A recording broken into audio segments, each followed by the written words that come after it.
Hi, I'm Candice. I am a professional makeup artist with 18 years experience. I'm also a certified trainer and assessor, and I've been teaching makeup for 10 years. Currently, I am a guest lecturer at Demi International, where I go and deliver demonstrations for the makeup units. I have created this video to support the demonstrations that I do in class, guiding you on different ways of applying cream and powder products using your professional makeup kit that you receive as part of your enrollment. This video is just me doing my makeup and showing you what is otherwise known as an underpainting technique to apply all of your cream products first and then all of your powder products over the top to end up with something that's appropriate for bridal, red carpet, photography. Also, you could use this on stage and things like that as well. If you ever have any questions or need some help with some of your upskilling, if you are in the industry, then please feel free to contact me at candice@csbeauty.co, and I'll always be available to answer any of your questions.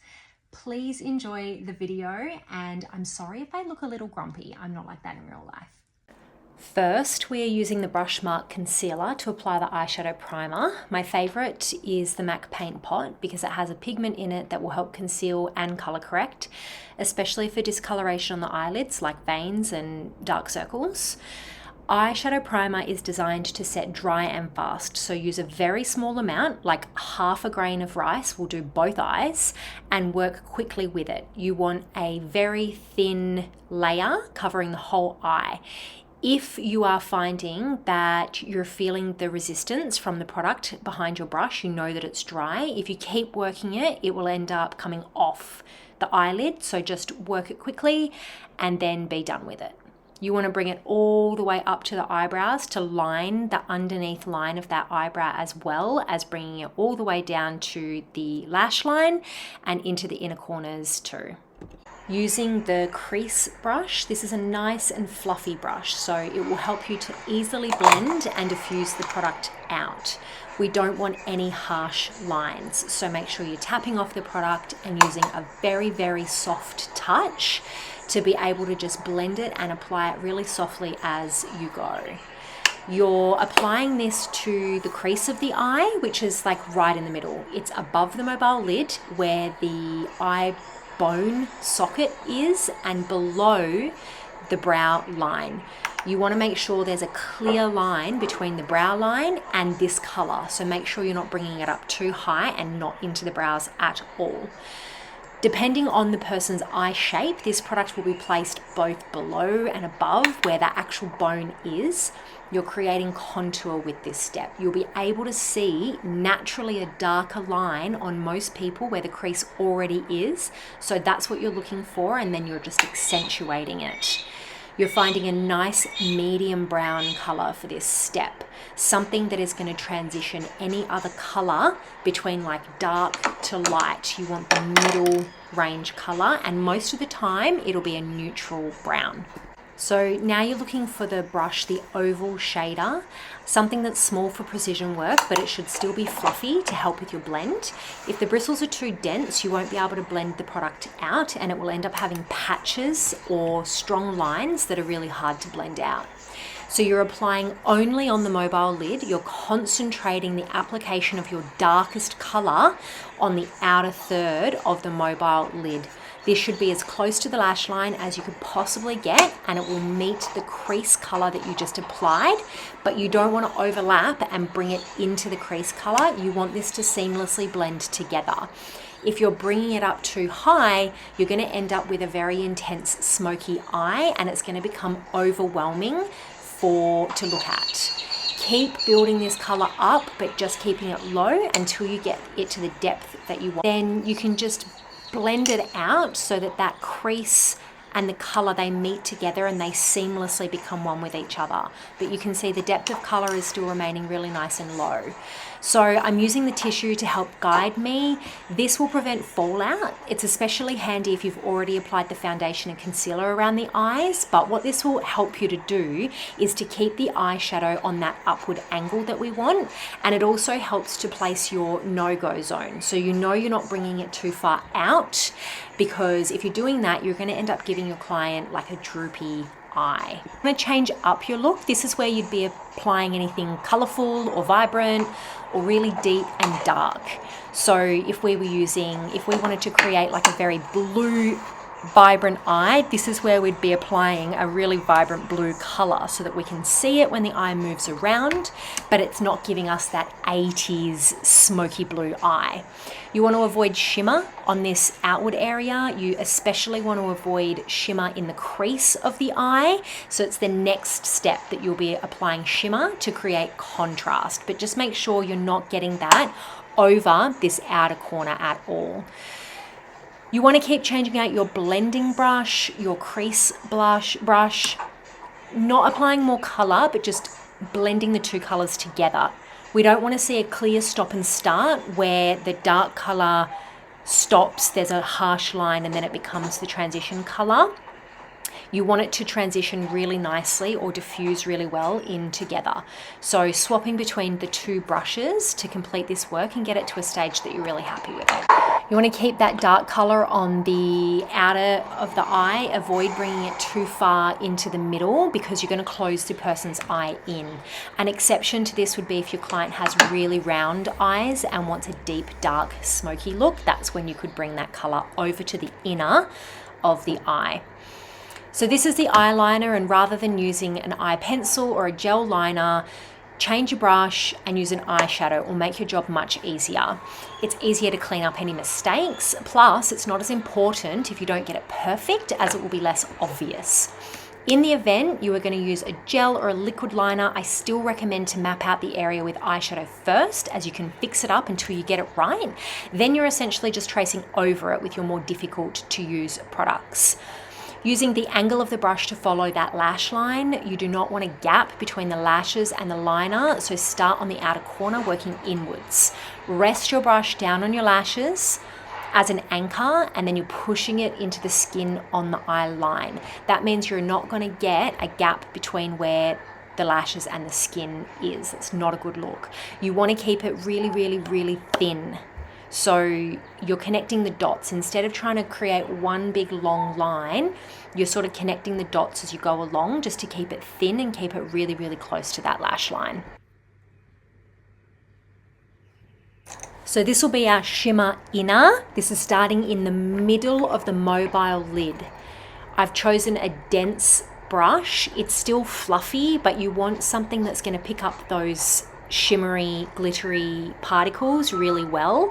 So using something with more of a dense bristle will help with this. You can also use your finger. Finger works really well, especially when you're working on yourself. You could use your finger on a client too, but just be a bit more careful with that. Just choosing a better brush is a good option. Ensure you do not place this over the dark color that you just applied, or it's going to turn it gray and you're going to lose all your work. So you want to keep it on the mobile lid. We're not bringing it up above the crease, or you'll make the eye look really hooded. Move the shimmer into the inner of the mobile lid, so the inner corner. So we've got our middle third and our inner third, and we can bring that color from the middle all the way into the tear duct or the inner of the eye. And then you can also build up different color as well. So you can see I've swapped out. I've used that softer color and then brought in the bronze as well. So you can keep moving it around until you get the color that you want. So now moving to the bottom lash line, I'm using a very small fluffy brush. I'm starting on the outer corner and I'm working across.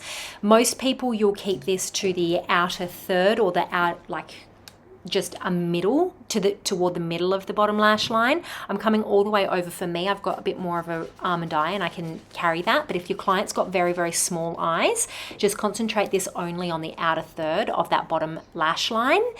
You are following what you did on the top. So we've used the transition color with the fluffy brush. Now we've changed to our angle color to make more of an eye line or like an eyeliner under there.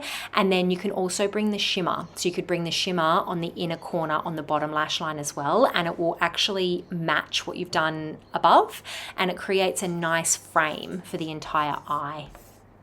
So you can see how this is coming together. You don't want it to be like really strong lines under there, so you could bring back your fluffy brush after you've done that really dark, precise color, and just make sure that it's nice and smoky and not too intense.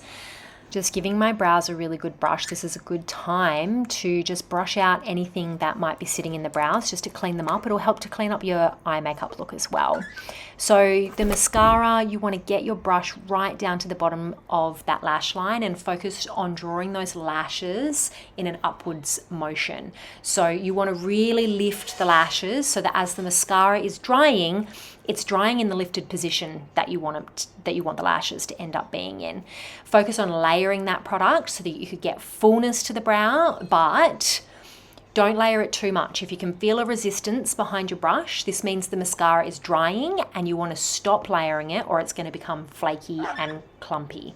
You'll see that I'm using like shimmy motions or twirling motions. That helps me to get right to the bottom of the lash line before I start coating the lashes to really draw them all the way up. If you have managed to get mascara in a place that you don't want it to be, make sure it's completely dried up and then you can easily flick it away. If it's still wet when you try and remove it from the skin, it's going to smudge, and we don't want that because we can't clean that up. So instead, make sure that the mascara is completely dry and then get a cotton tip or a mascara wand, clean mascara wand, and just flick it off. Back to the brows. So we're using a fine angle brush and a color as close to their brows as you can get. So you can find this color from an eyeshadow palette, or if you have a brow palette, you'll want to find a color as close to their natural brow color as possible. And using that fine angle brush, so we are going to be filling the brows in using fine hair-like strokes. This will imitate what they already have without it becoming too overwhelming.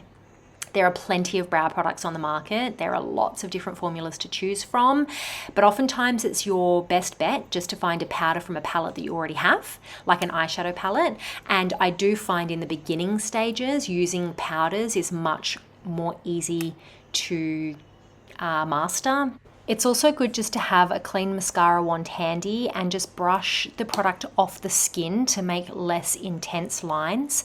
You're going to sort of pick it up off the skin and brush it through the brow hairs at the same time, just to like fluffy them up a little bit more, and that's always a softer, more wearable look. Then you just want to highlight the brow bone with a light shade. This could be a matte or a shimmer. It will give a contrast between that transition color, like where the crease work was done, and the brow.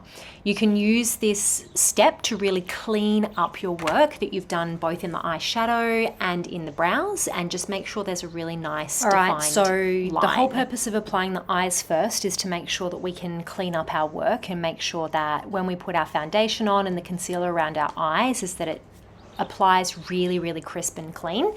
So to clean up, I'm using an eye cream here. A light moisturizer would work, a makeup remover would work, primer would work as well. Anything that's going to keep the skin from drying out. You don't want anything too, like micellar water will be too drying around the area. You want to make sure that it's providing a nice base for your foundation and concealer and everything around the eye area. You want to make sure that it's obviously not going to be creasing in that area as well. So something light, something creamy will help to melt away the pigment, but nothing too oily and nothing too drying. Color matching your foundation, you should find a color that is as close in match to the jawline and the neck as possible. This will make it easy to blend and it will give continuity, so not obvious transitions through the neck into the chest area.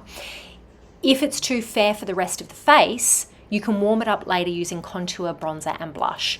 You can also change the shades to work on the high color points of the rest of the face, which is what I'm doing here. I'm taking my lightest shade along my jawline. I'm already starting my contour by creating a nice crisp line here, and I know that this color matches my neck really perfectly, so there's not going to be any jawline like lines where the foundation isn't quite right.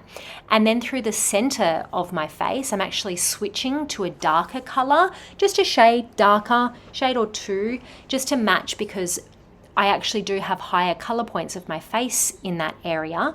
And so it's gonna help to transition the color all the way up and make it look more like my skin naturally. I want to focus on applying a nice light layer. Anything too heavy will overwhelm most clients. You can always build by applying heavier and heavier layers as you go along, but it's hard to remove if you've got too much on. So applying a nice light layer. Short strokes and patting motions will help to place the foundation down without having streaks and blotchiness, and you're using your sponge to come over and blend out any patches. You want to do this before the foundation sets, so that you can get that nice flawless light layer.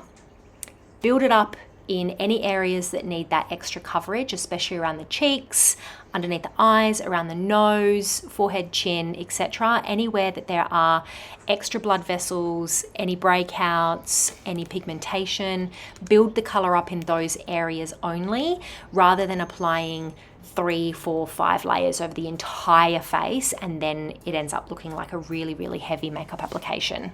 I'm using the paddle brush, foundation brush, to apply the foundation. This is a really good way of getting it down and into all the little nooks and crannies as well. But you can see again, it's short patting motions rather than really long strokes, because we don't want to be creating streakiness with our brush hairs as we go. And blending it on my hand before I'm applying it to the face really helps to get a lighter layer onto the skin and to get product in the exact spots where I want it. This foundation brush is good. I would also love to use a buffing brush because that can apply and blend at the same time. So you might use this and find this a bit easier. But if you can master this brush, you can master any brush. So having options in your kit is always a really, really good idea. You're going to spend a really long time on this step getting it right, and everyone's skin is going to be really different. And so you just want to make sure that you're actually taking the time to make sure that you're getting it where you want it, making sure it's really seamless, making sure it's not too obvious sitting on the skin, not a really thick layer. You want to really work it into the skin without overworking it. But like I said, you're actually going to spend quite a long time on this step. So take your time to get it right, because it's going to make everything that you do next much, much more easy. Lots of applying, lots of blending, little sections at a time, applying to the entire face and then coming and trying to blend the entire face. The foundation's going to set. So you want to make sure that it's not set by the time you're trying to blend it, because then otherwise you're going to make it really, really patchy. So little small sections, applied and blend, and then move on.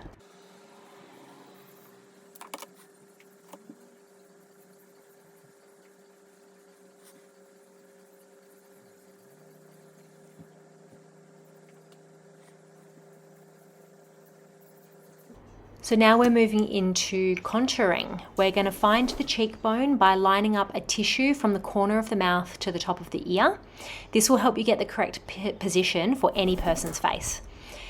The sharp line should be sitting right at the bottom of the cheekbone to create depth in that area. That's what will help sharpen the face and give that person the bone structure back.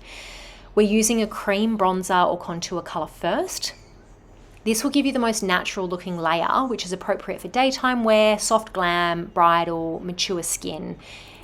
Anyone like that, you can use your cream product down first and it's gonna not look too intense. But if you want to intensify it, like if we're working with red carpet or photography, commercial, you're gonna apply powder over the top, like another layer, directly over the top of the cream, and that will really strengthen the look so that it doesn't get washed out in photos. Doing as much of the blending on your hand first so that by the time you get to the face, it applies seamlessly in a light layer. If you apply it directly to the face, you're going to have a lot of product to blend, and you're only wanting this product to be applied in a very small part of the face. So too much product, you're never going to be able to blend it out. It's going to end up getting applied to an area of the face that you really don't want it to be. This application, it should be subtle, not obvious. I'm going between using my brush and my sponge to make sure that I'm really blending as I go, so that I'm not adding a really thick layer, but thin layers one on top of the next. I really do prefer to do this step with a fluffier brush. If the product is too dry, this won't work well, but a nice creamy product, it'll make the blending really much easier. It does the blending and the diffusing and the application all in the same step, rather than having to go between a brush and a sponge to do a lot of that work. Depending on the face shape will depend on how far along like the forehead and hairline that you should go.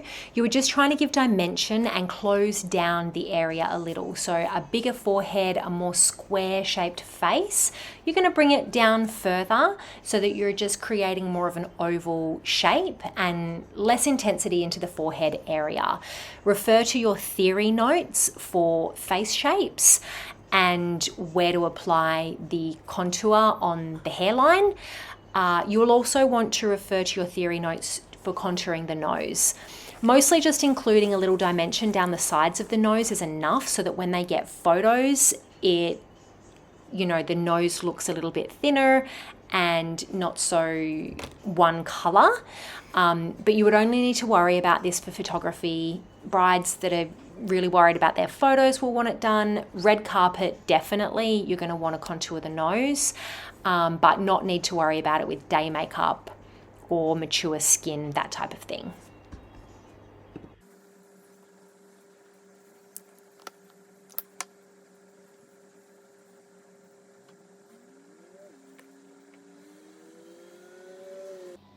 You want to contrast the dark color with a light color to make the line really, really sharp. So you can see I'm using the line of the sponge directly underneath the dark color with the foundation color, just to make it look really nice and clean and finished. Now we are concealing under the eyes. This is where the color correcting is quite important. The under eye area is made up of purples and blues, and which create like dark circles. So if we look to the color wheel, we need to contrast or counteract and cancel out the purples and the blue, which leads us to peaches and oranges. Using a concealer with a warm peachy base, but only in the areas of darkness, will counteract and cancel out the darkness and brighten the area. You will still want to use a concealer in the skin tone shade on all other areas of the face, and you could also potentially use it over the top of the color correcting product, but you want to make sure that wherever there are those blues and purples, that we're actually using the orange first. Otherwise you're just going to end up with grey under eye areas. So cancelling out the blues and the purples using an orange, and then also using a skin color concealer in all other areas to help clean up, tidy up, and conceal any other quote unquote imperfections on the face. You can see that I've used the skin tone shade along with the peachy shade just underneath my eye, and I've used that skin tone shade to create that really strong line at the side of my eye to really sharpen up that eyeshadow color as well. So applying some orangey, basey color there just on where there's that purple and blue dark circle, and then switching into my skin tone color to help to come down the nose, around the nose, along the cheeks a little bit, and along the side of the eyes to really sharpen up and clean up all my product. Always thin layers, always blending on the hand first before I'm applying it to the face. So I've got a really, really thin layer going down. This is a high traffic area around the eyes. It moves a lot. So it's got to be thin. Like I just put too much product on then. So I need to thin it out a bit more, spread it out a bit more, and then get my sponge just to make sure that it's not blotchy, patchy, or streaky.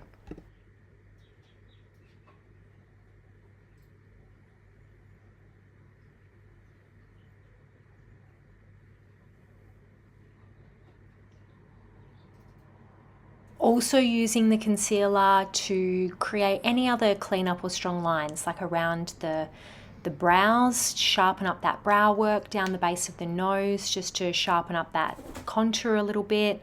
I might need a little bit like around the chin area, around the nose as well, where there tends to be more discoloration. The foundation has been sitting there for a while now, so you've got an idea about how much the foundation has worked on its own. So you're using the concealer now just to get the areas that need it. All right, applying some cream blush. 2 fingers from the side of the nose gives you a nice sort of no-go zone. Some clients are going to be blush adverse because they tend to flush or have higher points of redness naturally around the cheeks. And so they're going to feel like putting blush on is accentuating that high color point. So if you sort of take those 2 fingers to the side of the nose, sort of coming towards the middle of the eye, that's where people tend to have higher pink zones. So not applying blush in that area will make having blush work really effectively still on the face, but not frighten your client so much.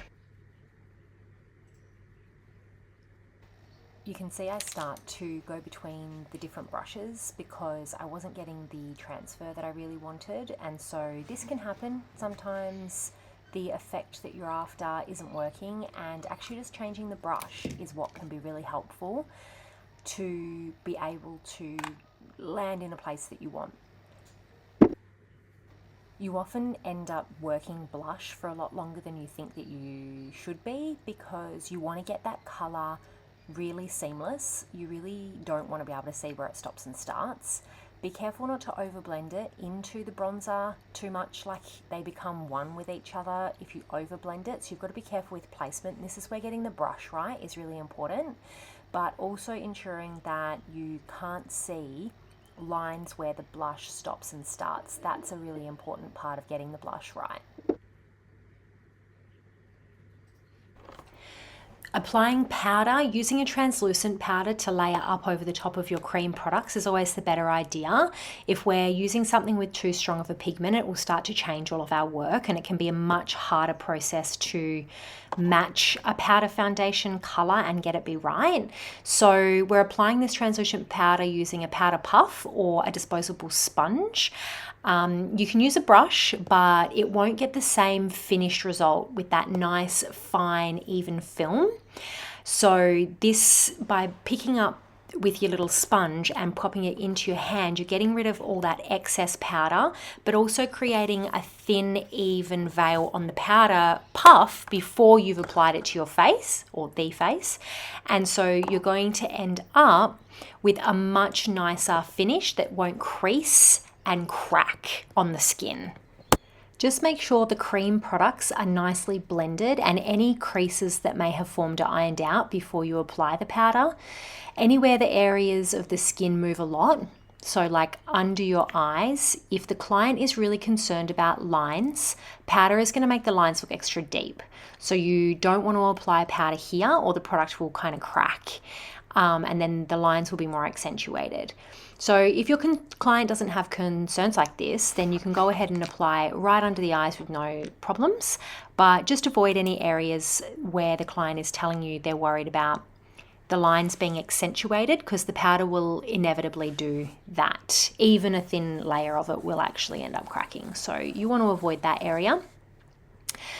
Set any of the other areas over as well with the powder, so that when we come over with more powder products for events like red carpet or commercial, anything photography, we want to intensify our colors. So we're going to come over with a bronzer over like a powder bronzer over the cream bronzer. We're going to come over with a blush, like a powder blush over the cream blush where we've applied it, all with the same techniques.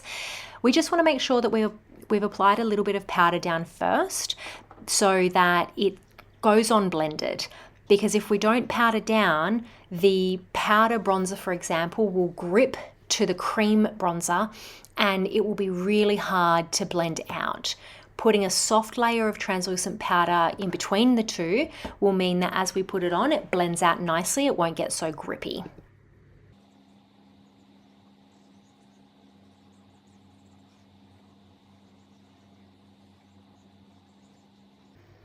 So all the same placement, just setting it down with powder, intensifying it with the powder in the colour of the area that we're working in.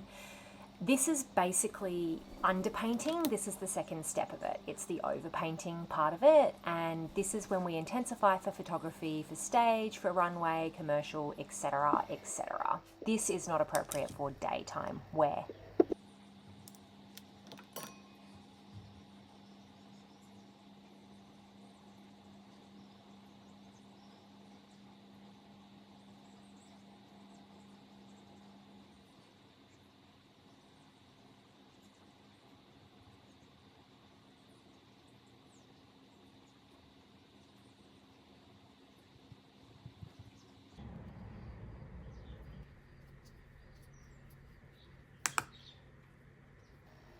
The tapping application is pretty important now because we've got a lot of layers underneath my brush right now, and so tapping is going to make sure that we're not disturbing the layers underneath. If we go in with like buffing motions or we're too rough or circular, it's going to start to make everything else underneath it like mix together and kind of separate and get really patchy.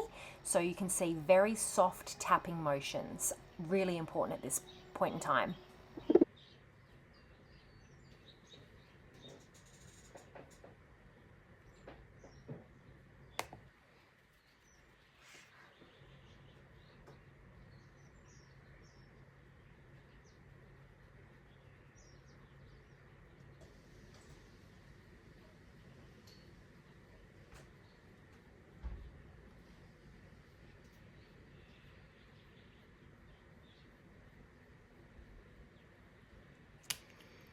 Doing my finishing touches now, like popping a brow gel in, finishing up my mascara, those sorts of things need to be completed after you've applied all your powders, because otherwise the powders are going to settle into those areas and you won't be able to go over and like remove any dust that's moved into the areas. So finishing touches of mascara, finishing touches of brow gel, they all happen after our powder layers have been applied. You can use the MAC 205 brush to help you get right to the roots. When I'm working on myself, I don't necessarily need to do that, but with a client, I'll use this every time. This is especially helpful on fair lashes, where when you applied the mascara, you can still see the roots. Or if you're false lashes, you can still see sort of the glue, or if they're not quite blended into the natural lash properly, this is the perfect brush to be able to really get in and precisely apply mascara.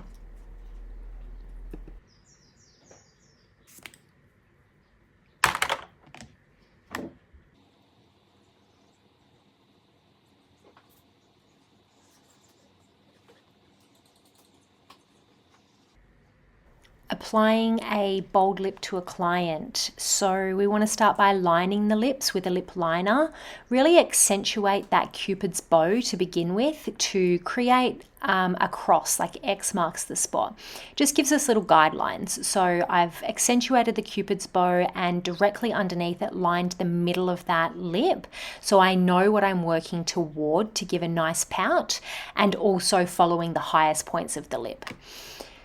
I'm going to use the side of my pencil rather than the tip of the pencil. It will more easily get a clean line. So I'm using the tip to guide me. The point of the pencil is guiding the lip line, but I'm actually making contact with the lip on the side of the pencil as well. So you can see I'm sort of lining and shading at exactly the same time, because it's not enough just to line the lip. We do need to fill the lip in a little bit as well. So this is a way of being able to get it 2 in 1. Changing the angle of my pencil so that I'm really using the straight lines of the pencil to help me to create straight lines on the lip as well.